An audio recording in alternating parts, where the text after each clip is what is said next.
Well, I don't want to come off the bench is not a personal issue. Well, I don't like my role.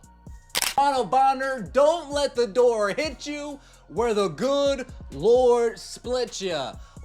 See ya, wouldn't want to be ya. She was hired to be the mama bear for Caitlin Clark's Indiana Fever. Instead, she became their biggest problem. Six-time All-Star DeWanna Bonner didn't just get benched, she quit on her team, abandoned her teammates, and in the process, exposed a bitter jealousy that has been simmering just beneath the surface of the WNBA. This is the shocking story of how a veteran's fragile ego led to one of the most unprofessional exits in recent sports history. Wade veteran DeWanna Bonner, the team announced. Indiana looked at trade possibilities for the six-time All-Star, who had not played since June 10th, for what the team called, quote, personal reasons.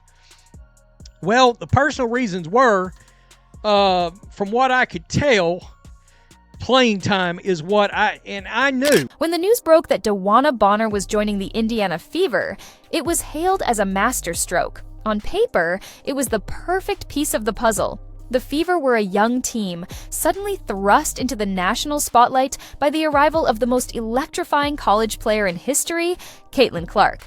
They needed stability, experience, and a veteran leader who wouldn't be rattled by the intense pressure.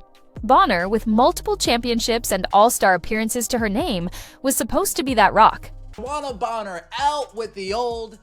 Ari McDonald, welcome back in with the new. Breaking. The Fever are waving. DeWanna Bonner, league sources told the Indy Star, then re-signing Ari McDonald. Bonner requested a trade after feeling she couldn't find a role on the team after getting benched, along with a bevy of other reasons as we covered yesterday. But Indiana could not find a suitable trade option. She was immediately given the nickname Mama Bear in training camp, positioned as the seasoned guide who would protect and mentor the young Cubs on the roster. The marketing wrote itself, the old guard welcoming the new, forming a partnership to build the next WNBA dynasty. The expectation was clear. Bonner would be the steady hand on the ship as it navigated the massive waves created by the Clark phenomenon. DeWanna Bonner signs a free agent contract with the Indiana Fever. And after a handful of games, once a Fever exit, apparently. And that is a strange situation, right? Because she was embraced. She had her achievement at the beginning of the season, moving up the scoring ranks. They were referring to her as Mama Bear in training camp. And now all of a sudden that has fallen apart. She was out of the starting lineup, hadn't really produced that much, particularly on the offensive end. And this, looks poor on the franchise when it comes to the free agent moves in retrospect, the team that they put together in the offseason. I don't think it reflects well on DeWanna Bonner, whose absence was for quote-unquote personal reasons, but now it seems like she was just upset with the team and the situation overall, and it adds more drama to what has been a drama-filled season for Caitlin Clark and the Indiana. That perfect narrative crumbled the moment the season began. The on-court reality was a nightmare. Bonner was handed a starting role, and her performance was nothing short of a catastrophe. In her first 3 games, she averaged a miserable 2.6 points while shooting an abysmal 2 for 12 from the field. She looked slow, disengaged, and utterly lost on the court. Her defense was a step behind, and her offensive contributions were practically non-existent. Her minutes had significantly dropped from last year. Well, in turn, if her minutes drop, a lot of her production numbers that she can see and the rest of the league can see also dropped with it. Look, she's just like Natasha Howard. She looks old on the court. All right, I'm not trying to be this is not ageism. She looks like an older athlete. All right, she looks slower on the court, and the team has been lacking energy. It's been a serious problem. Seriously, long overdue. Let her go to the place where she feels she would be the best. This wasn't the play of a seasoned all-star. It was the performance of a player who looked either completely past her prime or, worse, simply didn't care. Coach Christy Sides was left with no choice. In a move that was both logical and necessary for the team's survival, she benched Bonner in favor of Lexi Hull, a younger player who was actually hitting shots and playing with the desperate hustle the team needed. For any true professional, this is a wake-up call. It's a challenge to get back in the gym, work harder, and prove you still belong. But what happened next proved Bonner wasn't there to fight for her spot. She couldn't fit with the rotations of the team. She's upset that Lexi Hall took her spot. That's the truth. Little blonde girl from next door took her spot. That's what it was. Well, Lexi Hall is a good basketball player. I think she earned that spot, in my opinion, and she's shooting very well from three. She's an excellent three-point shooter this season. She's a sniper this season. And she hustles. She gets rebounds. She gets steals. She puts her heart out every single game. Following her benching, DeWanna Bonner simply vanished. For 5 consecutive games, she was listed as out for personal reasons. There was no explanation, no timeline for her return, just an empty seat on the bench and a bizarre mystery hanging over the team. The organization remained tight-lipped, leaving fans and media to speculate wildly. Was she dealing with a family emergency, a secret injury, a serious health crisis? While her teammates, including the relentlessly scrutinized Caitlin Clark, were on the road. Battling every single night, their supposed veteran leader was nowhere to be seen. The lack of information was deafening and created a massive distraction for a team already under a microscope.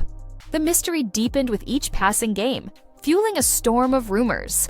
But the truth, when it finally emerged, wasn't tragic. It was pathetic. So DeWanna Bonner pulls one of the weakest moves in sports history and quits on the Indiana Fever, not even halfway through this season, man. Your ass couldn't hit the fucking side of a barn and was stinking it up every game, and you're mad about a starting spot or some bullshit? Completely lost all respect for your punk ass, man. And now your preferred destination is the Phoenix Mercury in the Dream. Oh, what? So you can go back with Alyssa Thomas and Scissor? What the fuck kind of bullshit is this? And then all the people that hate Caitlin Clark so much, the Black Clan and Black Clan Panders, are sitting here supporting this weak ass move. Y'all call yourselves real so much and all this bullshit, and you're defending a player quitting. Bonner, don't let the door hit you where the good Lord split ya. What's it? See ya, wouldn't wanna be ya, right? I'm not telling you gotta go home, but you gotta get up out of here. DeWanna Bonner out with the old. Aaron McDonald, welcome back in with the new breaking. The Fever are waving DeWanna Bonner, league sources told the Indy Star, then re-signing Ari McDonald. Bonner requested a trade after feeling she couldn't find a role on the team after getting benched, along with bevy of other reasons as we covered yesterday. But Indiana could not find a suitable trade option. My first reaction... The so-called personal reason for Bonner's absence was nothing more than a bruised ego. Behind the scenes, the veteran had thrown a childish tantrum. Furious about losing her starting job to a younger, better-performing player, she had issued the team an ultimatum: trade me. She wasn't interested in being a role player. She wasn't willing to come off the bench and contribute in a different way. After just a few weeks with the team, she decided the fit did not work out. A classic sports cliche that really meant, I'm not the center of attention anymore. This wasn't a quiet, professional request. She completely abandoned her team, ghosting them for over a week while the front office scrambled to find a trade partner. It was a stunning act of unprofessionalism, a complete betrayal of the mama bear image she had so carefully crafted. Her character was exposed as paper thin, collapsing at the first sign of real adversity. So the truth is, DeWanna Bonner was butthurt. That's what it comes down to. She was butthurt, her ego was bruised, and she wanted to cry and leave. This is a shame. See, if you're truly a team player, you accept that Lexi Hull's better than you. You accept being a role player and contribute of the way you can. And why do you even care at this point? You're 37 years old. You're making a lot of money for a WNBA player. Why not just ride it out? I don't understand that. You know what it was? She missed her boo thing in Phoenix, and she just want to wiggle her way out so she can go to Phoenix. That's all it was. To truly understand this meltdown, you have to look beyond the box score and the benching. This was about the suffocating pressure of the Caitlin Clark effect, and Bonner was clearly poisoned by it. For most of her career, Bonner played in relative anonymity. She won championships, but with teams that rarely captured the national spotlight. Now, she was on the most watched, most talked about team in the league. Every game was a sellout, a media circus. The arenas were packed with 17,000 screaming fans, but those fans weren't there for her. They were there to see the 22-year-old rookie who was breaking viewership records and single-handedly making the league relevant. Instead of embracing the historic opportunity to be a part of something special, she resented it. Every sold-out ticket, every national broadcast was a reminder that she was now just a supporting character in someone else's show. The jealousy was palpable. Get here.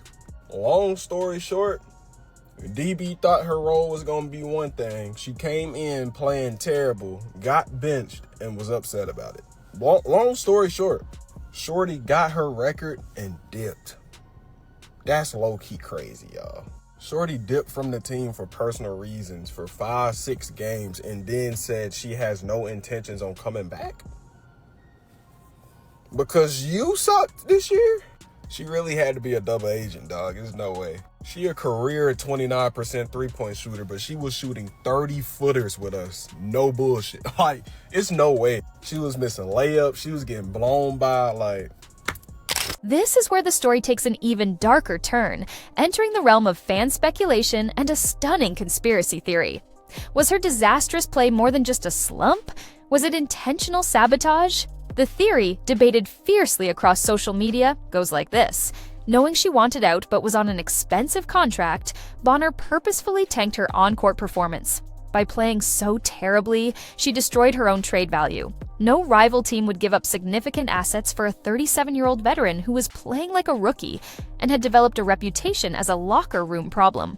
When the Fever inevitably failed to find a trade partner willing to take on her contract, they were left with no other choice but to waive her and eat the cost.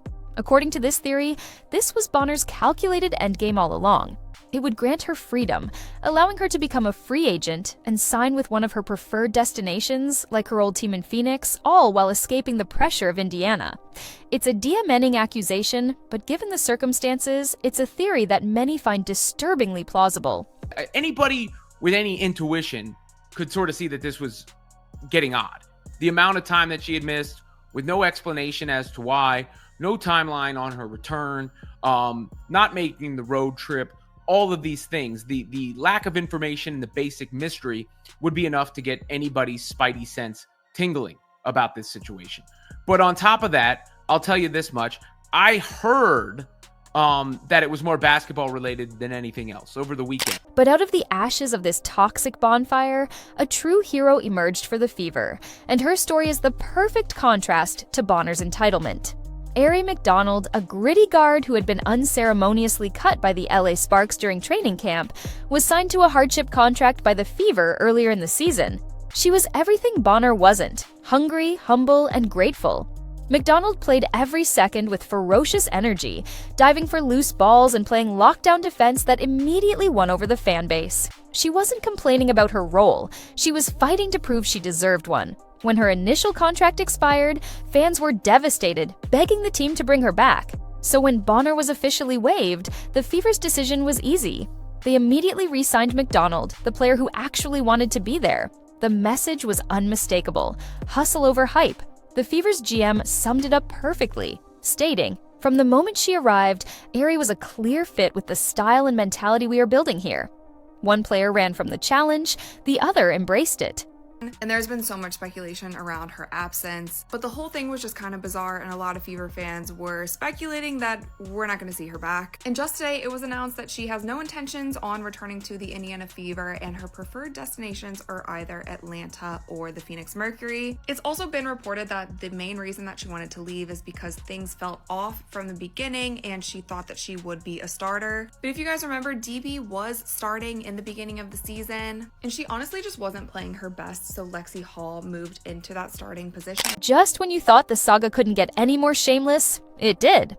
After abandoning her team, forcing their hand, and being waived, DeWanna Bonner had the audacity to release a polished, PR-approved statement.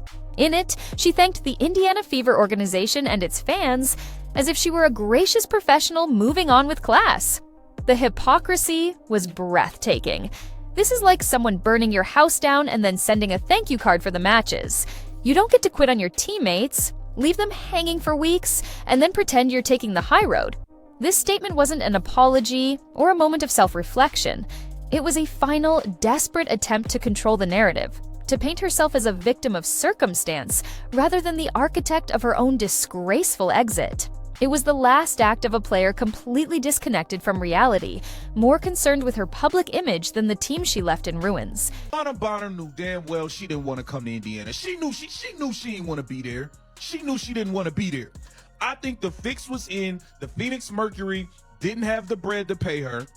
She said, I'm going to get the bag elsewhere, and then I'm going to force my way out to where within the first half of the season before All-Star, Alyssa Thomas, I'm going to be on your team. I think the fix has been in. I think the Phoenix Mercury knew this was going to happen. I think they knew this was going to happen. I think she played bad on purpose. She plummeted her stock to the point where it's not like we could trade her. It's official. It is official, y'all. Where Bonner wanted to go tells you everything you need to know about her motives. Her preferred destinations weren't just random teams, they were strategic choices that revealed her true colors. One reported destination was the Phoenix Mercury, the team where she spent the first decade of her career. This was a retreat, a flight back to her comfort zone where she could hide from the intense spotlight that follows Caitlin Clark. The other rumored landing spot was the Atlanta Dream, a team whose players have been vocal and physical in their opposition to Clark. By targeting these teams, Bonner was making a clear statement. She was choosing to align herself with the WNBA's old guard, the bitter veterans who resent Clark's stardom. She wasn't just looking for a new job, she was picking a side in the league's ongoing civil war. She chose to stand with the haters, rather than be a part of something positive and transformative. Mary McDonald back, that's good business. Glad she's back. I knew she was waiting after all those hardship contracts were being signed by different players on different teams. I was like, man, look, Ari, not on a team yet, she's coming back. The most damning part of Bonner's story becomes clear when you look at the other veteran in the locker room, Natasha Howard. She was signed alongside Bonner for the exact same reason, to provide veteran leadership. Howard also faced her own challenges. She dealt with injuries and a shifting role on the team. But how did she respond? She stayed. She fought. She didn't disappear for personal reasons or demand a trade when things didn't go her way. She put her head down, worked her way back into the rotation, and did what a professional is paid to do. The contrast is stark. One veteran embraced the challenge, while the other ran from it. Howard's professionalism proves that the environment in Indiana wasn't the problem. The problem was DeWanna Bonner's character. Her actions stand as a monument to what not to do, forever cementing her legacy not as a leader, but as the veteran who couldn't handle the heat. Anyway, it was pretty evident that Bonner did not want to be a part of this team. The fans seemed to take her in, but that wasn't enough. The fact Bonner had zero trade value is telling too. Ari McDonald was so impressive in her first stint in Indiana. She'll be a great fit. Now, I do feel like maybe they couldn't find a way to trade Bonner. Like I stated, the two teams she wanted to go to, I didn't see any use for her being there, man. Like, I'm not being disrespectful. There was just no use for her there. And she still wasn't going to start. So, I don't know, man. The DeWanna Bonner saga became far more than just one player quitting on her team. It was a line in the sand for the Indiana Fever and a defining moment for the entire WNBA. By cutting ties with a big-name veteran who refused to buy in, the Fever's front office sent a powerful message to the rest of the league. We are building a culture of accountability, resilience, and teamwork. They chose character over reputation, fight over fame. This entire fiasco has become a symbol of the larger conflict within the WNBA, a battle between an old guard that seems bitter about the new wave of attention and the new era of superstars like Caitlin Clark who command it. The Indiana Fever made their choice. They chose the future, and in doing so, they may have just rid themselves of the poison that was stopping them from building a true championship culture.